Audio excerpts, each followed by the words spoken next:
Assalamualaikum warahmatullahi wabarakatuh. Saya Gatra Catur Septian Raharjo, mahasiswa PPG dalam jabatan tahun 2021 LPTKI IN Salatiga. Berikut adalah video praktik pembelajaran uji kinerja. Selamat menyaksikan. Assalamualaikum warahmatullahi wabarakatuh.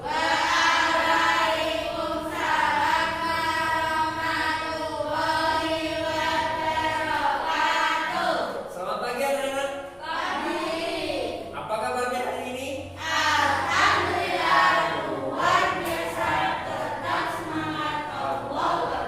Ya, terima kasih atas semangatnya hari ini. Hari ini hari Senin tanggal 13 September tahun 2021 ya anak-anak ya.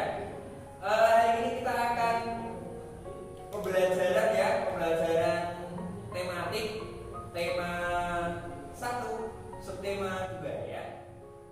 Nah, semuanya anak-anak di sini sehat semua kan? Ada 3 teman kalian yang tidak masuk hari ini, coba dicek sampingnya. Masuk semua berarti ya. Sebelum kita mulai pelajaran, mari kita berdoa terlebih dahulu ya. Coba ketua kelasnya Mbak Tata dipimpin. Siap Kak, berdoa mulai. Bismillahirrahmanirrahim. Raditu billahi rabba wa bil islami dinan wa bi Muhammadin nabiyyan wa rasulan.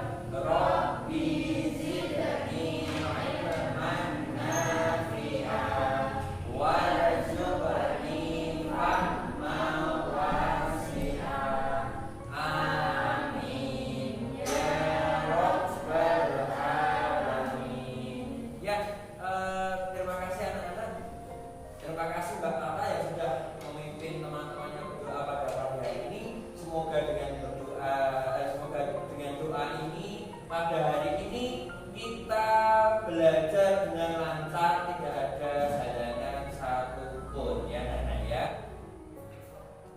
Ya anak-anak, sebelum memulai pembelajaran pada pagi hari ini, supaya kita tetap semangat dan jiwa nasionalisme kita tetap tertanam dalam diri kita, marilah kita menyanyikan lagu Indonesia Raya terlebih dahulu ya. Sebelum kita bernyanyi Indonesia Raya, yuk kita berdiri dulu yuk. Posisinya sudah siap ya.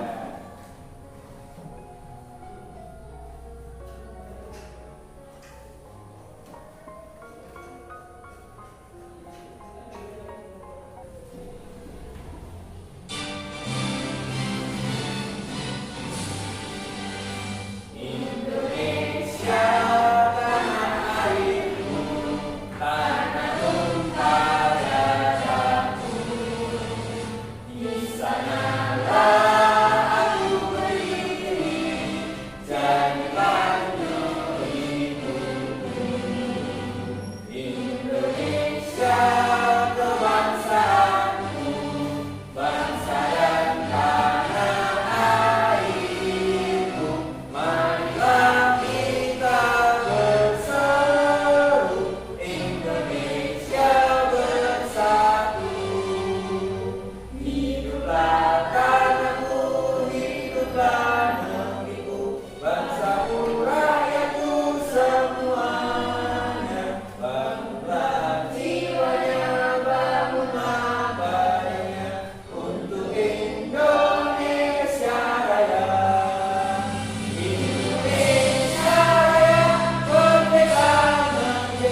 nasionalisme, jiwa-jiwa pahlawan yang telah gugur mendahului kita tertanam pada diri anak-anak semua ya. Ya, sebelum pembelajaran perlu Pak Gatra ingatkan bahwa walaupun ini masih dalam masa pandemi, tetapi kalian harus tetap semangat belajar ya anak-anak ya. Ya, tetap belajar, semangat belajar bersama. Nah anak-anak, kita itu belajar itu tidak harus di sekolah ya. Kalian bisa belajar di lingkungan kalian ya, bisa di lembaga-lembaga lain. Jadi kalian pantang menyerah untuk belajar dan terus belajar ya. Sebelum memulai pembelajaran pada pagi hari ini, pembelajaran kita yang kemarin apa ya? Coba ada yang tahu enggak? Saya Pak, perkembangbiakan tumbuhan secara vegetatif Pak. Iya betul Mbak Adina. Kemarin kita belajar tentang perkembangbiakan tumbuhan secara vegetatif ya. Ada lagi yang tahu kemarin kita belajar apa? Yuk. Saya Pak, keadaan politik di ASEAN Pak. Iya betul Mas Rizky. Kemarin kita juga belajar tentang keadaan politik di negara-negara ASEAN. Nah, tadi pagi ada yang lihat itu enggak? Hewan apa yang ada di sekitar kalian dan bagaimana cara perkembangbiakannya? Yuk, ada yang melihat? Saya Pak, kucing, cara perkembangbiakannya dengan melahirkan. Iya, Mbak Tata tadi waktu berangkat sekolah melihat kucing dan cara perkembangbiakannya dengan cara melahirkan. Nah, kemudian ada yang tahu kegiatan ekonomi sehari-hari yang ada di sekitar kalian enggak? Di lingkungan kalian. Yuk, siapa yang tahu? Saya Pak, bertani, berjualan dan berkebunan. Iya, Mbak Nisa tadi waktu berangkat sekolah melihat kegiatan ekonomi di sekitarnya, yaitu bertani, kemudian berjualan atau berdagang dan perkebunan ya. Nah, anak-anak, kita sebelum masuk ke materi kita melihat video terlebih dahulu ya. Apa sih videonya? Ya, kita saksikan bersama.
Iya betul Mas Nana.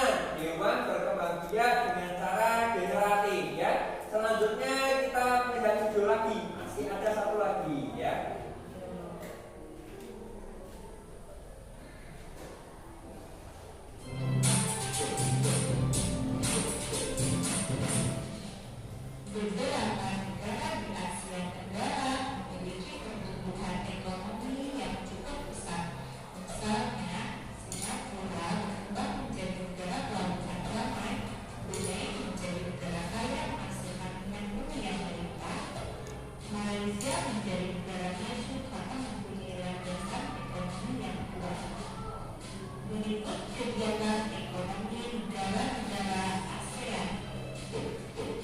Satu, Malaysia. Komoditas utama ekspor Malaysia yaitu pertanian dan hasil tambang. Sebanyak 40% dari penduduk Malaysia bekerja sebagai petani. Hasil pertanian yang utama adalah kelapa sawit, kakao, teh, aren, lada, dan padi. Kelapa sawit menjadi salah satu komoditas ekspor utama.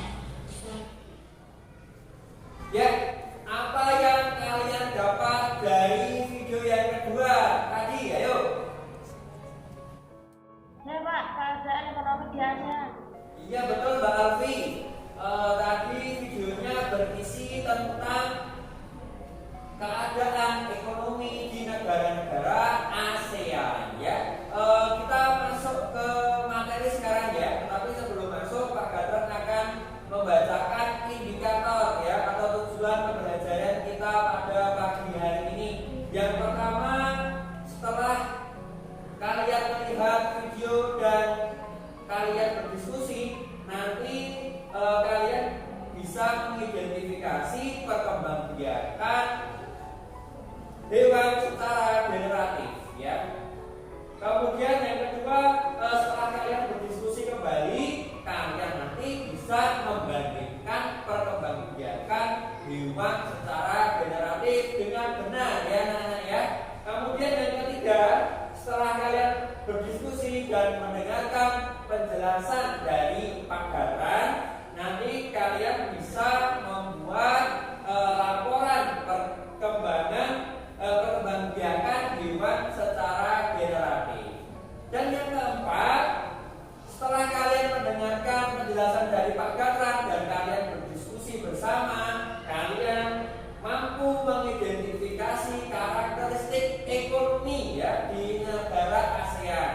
Yang terakhir, setelah kalian menelaah materi yang diberikan Pak Gadran nanti ya, kalian akan mampu membuat diagram Venn keadaan ekonomi di negara ASEAN ya. Yang di negara ASEAN ini banyak sekali hewan yang hidup ya. Tidak hanya di Indonesia saja, tapi di beberapa negara di ASEAN ya. Banyak sekali hewan-hewan khas atau hewan-hewan endemik yang ada di negara-negara ASEAN ya. Hewan-hewan tersebut dijadikan makanan, kemudian simbol negara, kemudian dijadikan binatang peliharaan ya anak-anak ya. Yang pertama adalah hewan gajah putih. Ada yang tahu hewan gajah putih ini dijadikan apa di negara Thailand? Yuk. Saya Pak, simbol negara Pak. Betul sekali Mbak Alfi. Hewan gajah putih dijadikan simbol negara di negara Thailand ya. Tetapi gajah putih ini tidak hanya hidup di negara Thailand, tetapi juga hidup di negara Myanmar dan juga Kamboja ya. Nah, di Indonesia ini terdapat laut yang sangat luas ya. Laut yang luas ini hiduplah hewan-hewan yang bisa dimanfaatkan oleh manusia atau warga negara Indonesia untuk dijadikan makanan, kemudian dijadikan hewan peliharaan dan lain-lain ya. Salah satunya adalah ikan tuna. Ikan tuna ini bisa dijual atau diekspor ke luar negeri. Ada yang tahu ikan tuna ini diekspor kemana saja? Saya Pak, Jepang, Amerika, dan negara-negara Eropa Pak. Ya betul Mas Manan, ikan tuna ini diekspor ke Amerika, Jepang, kemudian negara-negara di kawasan Eropa ya. Selanjutnya hewan burung takudahan namanya ya. Hewan burung takudahan ini hidup di negara tetangga kita. Negara mana? Negara mana ya? Malaysia ya betul, atau biasa disebut negeri jiran ya anak-anak ya.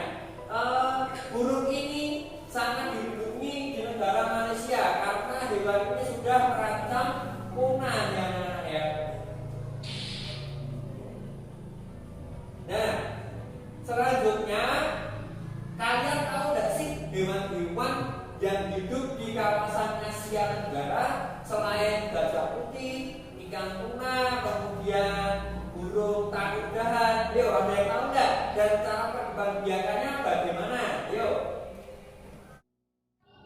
Saya Pak, burung cendrawasih berkembang biak dengan cara bertelur. Ya, betul sekali Mbak Dina.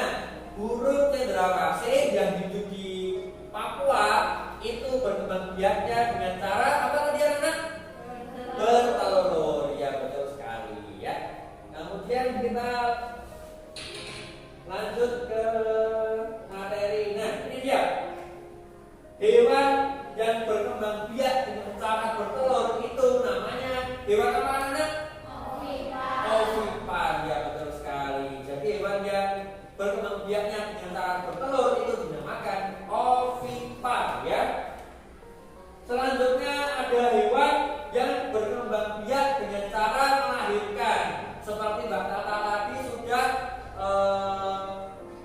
sudah mengungkapkan bahwa ketika dia tadi berangkat ke sekolah bertemu dengan hewan kucing yang berkembang biak dengan cara beranak. Nah, hewan yang beranak ini disebut hewan apa? Vivipar. Ya, betul sekali. Nah, selain ovipar dan vivipar, ada lagi hewan yang berkembang biak dengan cara beranak dan bertelur. Jadi hewan ini agak unik ya, dia bisa beranak sekaligus bertelur. Contohnya hewan apa anak? Ular. Ya, betul sekali. Hewan ini dinamakan hewan apa?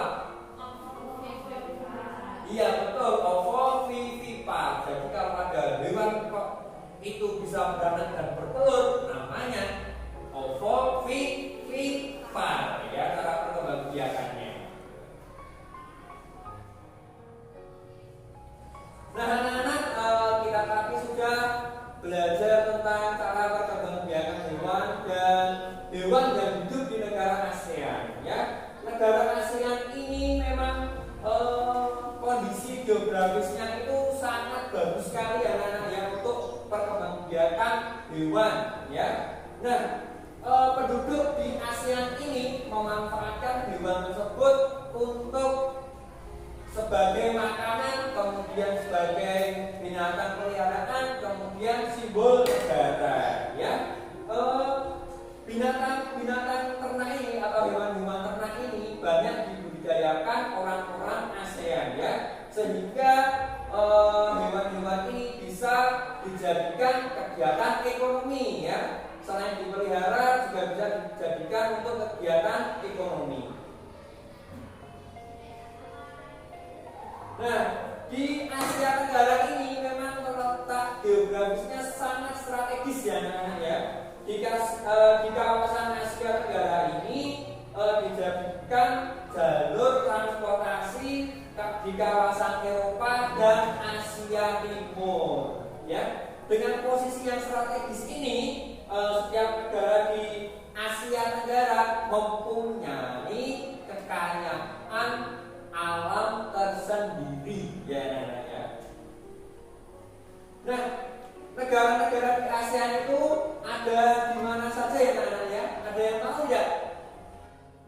Saya Pak, Singapura, Indonesia, Thailand. Iya Mbak Syakira, betulkah yang lain? Cuma itu saja negara-negara di ASEAN? Ya betul Pak, selain itu ada negara Vietnam dan Laos. Iya betul Mbak Alfi, selain yang disebutkan Mbak Syakira tadi ada negara Vietnam dan negara Laos ya. Nah, kita masuk ke negara yang pertama di ASEAN, yaitu negara mana anak? Iya, Brunei Darussalam. Brunei Darussalam ini beribu kota di Bandar Sri Begawan ya. Negara ini dikenal dengan kekuatan sumber daya alamnya, yaitu apa? Berupa minyak bumi ya, dan apa? Gas alam ya.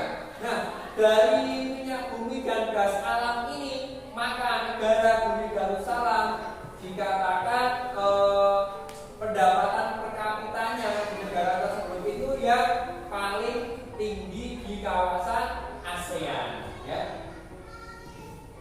Setelah itu ada negara Filipina ya. Negara Filipina ini beribu kota di Manila ya, Manila. Kemudian hasil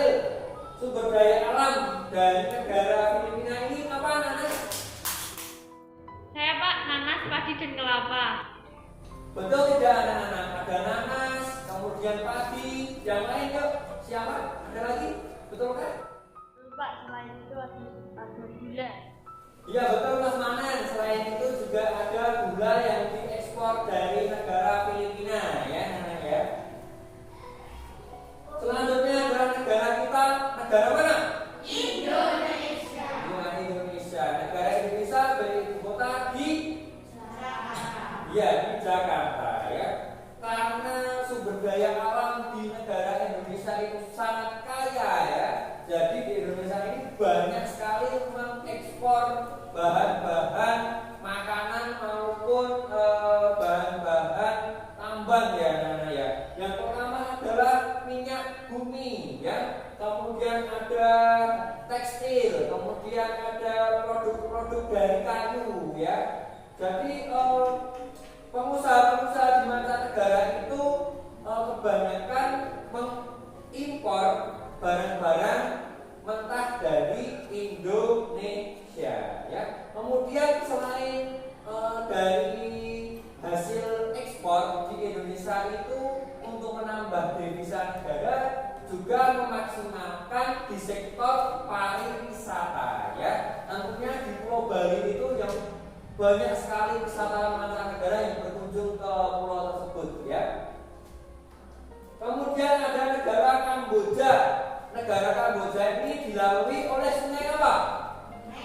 Mekong ya, sungai Mekong. Jadi di sungai Mekong ini, di sekitarnya sungai Mekong ini sangat subur ya. Jadi kebanyakan penduduk di Kamboja itu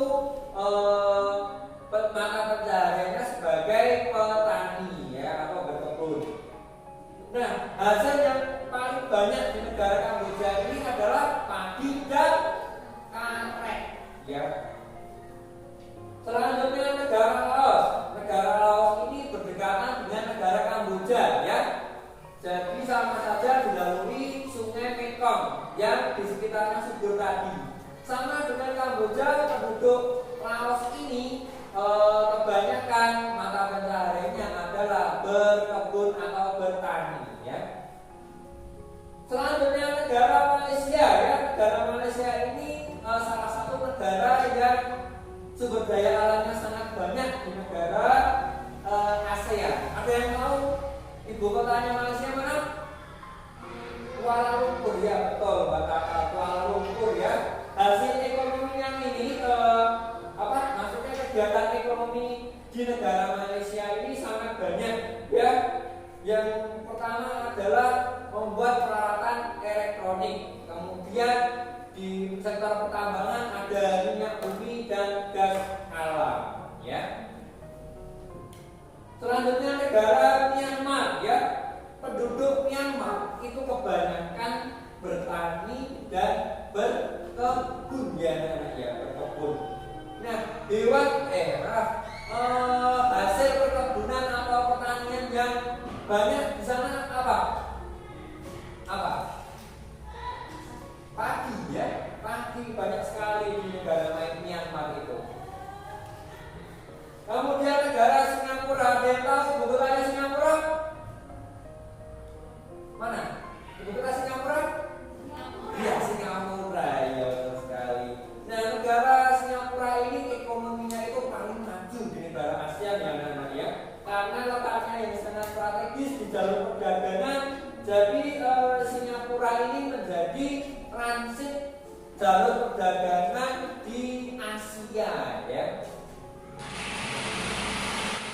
Nah, anak-anak kita sudah belajar ya tadi ada perkembangbiakan hewan secara generatif dan keadaan ekonomi di negara ASEAN ya. Sekarang Pak Gatran akan memberikan LKPD untuk kalian dikerjakan secara berdiskusi, membuat kelompok ya, sehingga Pak Gatran tahu bagaimana kalian memahami pembelajaran atau materi pada pagi hari ini ya. Silakan kalian membuat kelompok terlebih dahulu. Nanti LKPD-nya dikasih sama Pak Gatran. Kambing itu termasuk hewan apa ya? Karena kambing itu berkembang biak di dalam melahirkan, jadi kami termasuk hewan berulang. Ya coba kelompoknya Mbak Dina, yuk dibacakan hasil diskusinya. Berdiri yuk. Hasil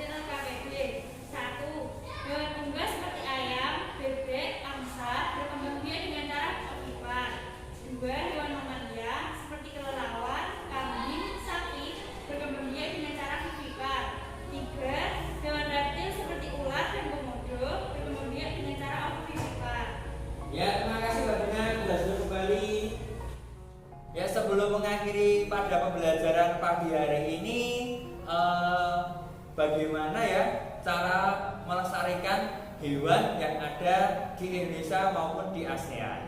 Saya Pak tidak diburu Pak.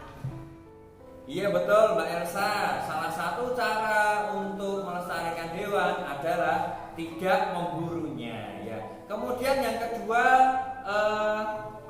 kegiatan ekonomi apa saja yang ada di sekitar kalian? Yuk coba tunjuk jari.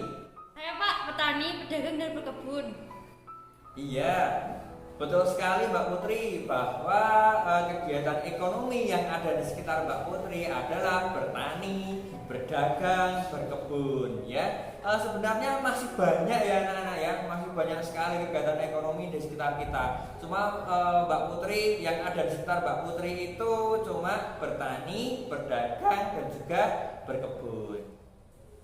Ya anak-anak, kita tadi sudah belajar banyak sekali materi ya. Kita mulai dari negara Indonesia, kemudian negara-negara di ASEAN. Coba kita simpulkan bersama-sama pembelajaran pada hari ini. Yang pertama apa?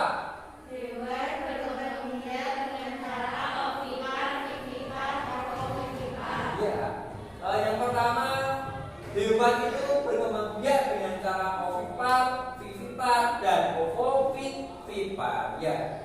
Simpulan yang kedua.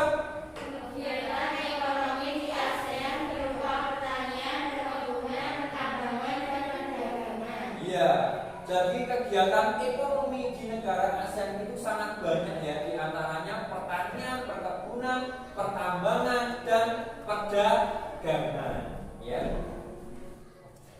Nah, anak-anak, di akhir pembelajaran ini perlu Pak Gatra sampaikan bahwa pembelajaran yang akan datang adalah perkembangbiakan tumbuhan secara generatif ya. Selain itu kita juga akan belajar tentang nilai-nilai Pancasila ya. Perlu kalian siapkan dulu untuk pembelajaran yang akan datang. Kalian boleh baca ya. Boleh di internet, boleh di buku atau media yang lain ya. Ya anak-anak, untuk menutup pembelajaran pada pagi hari ini, mari kita berdoa bersama yang akan dipimpin oleh ketua kelas Mbak Tata. Mbak Tata silakan, yuk langsung aja. Siap, Kak. Berdoa mulai. A'udzubillahi minasyaitonir rajim. Bismillahirrahmanirrahim. Wal asri innal insana lafi usrin illal ladzina amanu wa amilus sholihati wa tawasaw bil haqqi wa tawasaw bis sabr. Subhanakallahumma wa bihamdika asyhadu an la ilaha illa anta astaghfiruka wa atubu ilaik. Billahi rabbil alamin. Ya anak-anak, karena ini masih dalam masa pandemi, jadi pembelajaran kita tidak bisa full ya. Kita hanya bisa belajar selama 1,5 jam ya. Jadi kita hari ini bisa pulang, hati-hati di jalan, dan hormati orang tua.